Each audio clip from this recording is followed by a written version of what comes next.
take a baker's dozen to get my point to you? Or would it take a half a pound to roll that joint for you?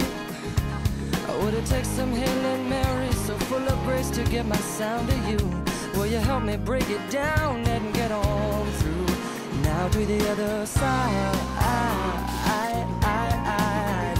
It's easy if you only try.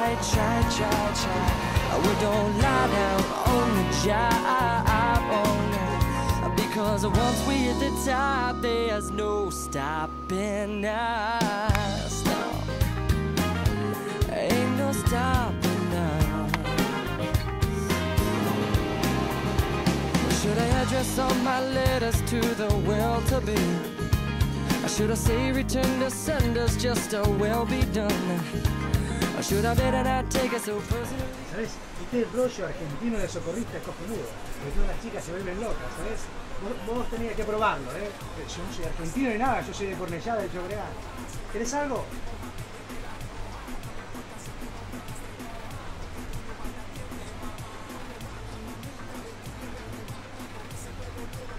¿Qué querés?